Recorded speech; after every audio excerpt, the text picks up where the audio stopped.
Hello guys, म चाहिँ सङ्गीत अनि मलाई स्वागत छ हजुरहरूलाई मेरो युट्युब च्यानलमा। अनि आज चाहिँ हामी कसरी अफ स्पिन बल चाहिँ कसरी गर्ने त भनेर हामीले सिक्नेछौँ। र अफ स्पिन बल गर्नको लागि चाहिँ हजुरको पहिला सुरु यो बल हामीले आज टेनिस बलबाट गर्नेछौँ। र टेनिस बलको चाहिँ एउटा खासियत के हुन्छ भनेपछि टेनिस बल र एउटा ड्युस बल होइन, ड्युस बल र टेनिस बल हुन्छ होइन। अब ड्युस बलबाट त्यो तपाईँले यति बल फ्याँक्नुभयो भने चाहिँ अलिक धेरै नै स्पिन हुन्छ यो टेनिस बलको यदि कम्पेयरमा। तर टेनिस बल पनि यदि घुमाउनु छ भनेपछि चाहिँ अलिकति टेक्निक हुन्छ त्यसको पनि। अनि आज म त्यही कुरा सिकाउने छु हजुरलाई। अनि अर्को कुरा आज चाहिँ मैले जस्ट मेथड चाहिँ छोप्ने कसरी र रिस्ट पोजिसन कसरी घुमाउने भनेर मात्र सिकाउने छु। अनि प्र्याक्टिकली चाहिँ म भोलि या पर्सितिर अर्को भिडियोमा चाहिँ म ग्राउन्डमै गएर प्र्याक्टिकल देखाउने छु हजुरहरूलाई। अनि राम्ररी हेरिदिनु होला। यहाँ चाहिँ के हुन्छ भने चाहिँ फर्स्ट अफ अल तपाईँले टेनिस बलको के हुन्छ, दुईवटा लेयर हुन्छ, एउटा यो भयो अनि एउटा यो भयो होइन। तपाईँलाई चाहिँ यदि अफ स्पिन बल गर्नु छ भनेपछि चाहिँ यो दुईवटा औँलालाई यो दुईवटा लाइन हुन्छ यहाँ, यो दुईवटा लाइनको ठ्याक्क यहाँ राख्नुहोस् यसरी यो पोजिसन मिलाएर। यो जुन हाम्रो यो औँला हुन्छ यो बुढी औँला, यसको धेरै केही पनि काम हुँदैन। अनि यो जुन तपाईँको यसरी समात्नुहुन्छ, यसरी समातिसकेपछि चाहिँ तपाईँको यो जुन दुईवटा औँला हुन्छ यो पछाडिको, यो चाहिँ बेसी सपोर्ट दिनु होला। किनभने चाहिँ यो भनेको जति बेसी नि तपाईँले राख्नुहुन्छ त्यति बल चाहिँ सपोर्टमा आउँछ। यसरी राख्नुहोस् है। यो बुढी औँलाको धेरै केही युज हुन्न, त्यही भएर त्यति फोकस नदिनु। दुईवटा औँला टाइटली, अनि यो जुन बल छ यो बलले चाहिँ यो यहाँ समात्ने बेलामा यसलाई नछोस्, यस्तो तरिकाले राख्नुहोस् है। अनि यसरी समात्नुहोस्, यसरी टाइटली, यताबाट पनि टाइटली। अनि टाइटली फालिसकेपछि चाहिँ पल्लो अब तपाईँको रिस्ट पोजिसन हुन्छ होइन, एउटा हाम्रो रिस्ट पोजिसन हुन्छ, यसरी छोप्नुहुन्छ होइन। छोपिसकेपछि चाहिँ हजुरले के गर्नुपर्छ भनेपछि तपाईँले जति सिधा फाल्नुहुन्छ हेर्नुहोस्, तपाईँले यो जुन छोड्ने पोजिसन हुन्छ यसरी छोड्ने पोजिसन हुन्छ, यसरी छोड्नुहुन्छ।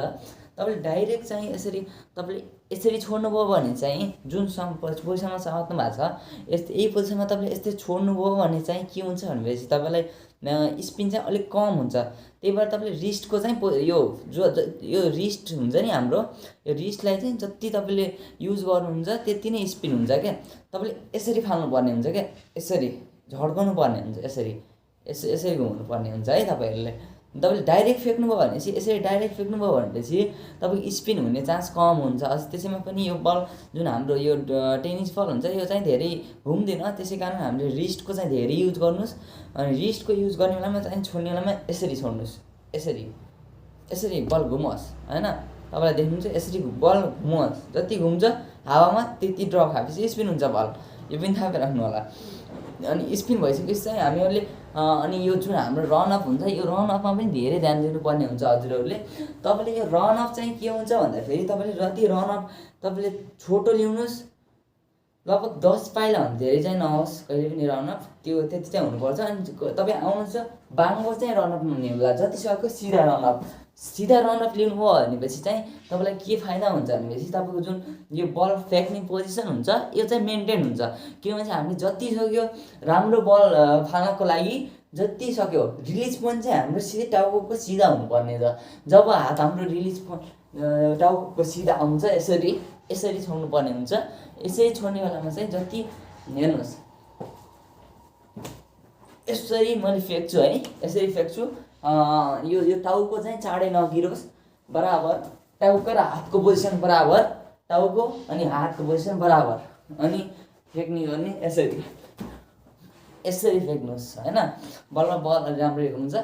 अनि त्यही हो तपाईँहरूलाई यदि अफ स्पिन बल फ्याँक्नु छ भनेपछि चाहिँ यो पोजिसन चाहिँ राम्ररी होल्ड गर्नुपर्ने हुन्छ। अनि दुईवटाको बुढीवाला पनि राम्ररी होल्ड गर्नुपर्ने हुन्छ सपोर्ट। अनि रिस्टको चाहिँ युज गर्नु नभुल्नु होला, यसरी बल घुम्छ। सो यही हो। अनि अर्कोचोटि चाहिँ म फेरि पनि इङ्ग्लिसमा चाहिँ बोलौँ कि नेपालीमा बोलौँ अलिक कन्फ्युज थिएँ म, तर नेपाली भएर फेरि के स्टार्टमै इङ्ग्लिसमा बोल्नु जस्तो लाग्यो। अनि सो नेपालीमा बोलिरहेको छु। अनि जति पनि मेरो जति पनि मेरो अरू सब्सक्राइबरहरू हुनुहुन्छ विदेशबाट फरेनबाट हुनुहुन्छ उहाँहरूको लागि चाहिँ म छुट्टै इङ्ग्लिसमा गराउने छु भोलि या पर्सितिर। तर यो चाहिँ मेनली चाहिँ म नेपालकै लागि गरेको ल। नेपालकै मानिसहरू चाहिँ धेरै नै फोकस, किनभने हाम्रो क्रिकेटलाई डेभलप गर्नु छ, थाहा नै छ हजुरहरूलाई। So yeah thank you so much, and subscribe the bell and just click on the bell icon. Bye.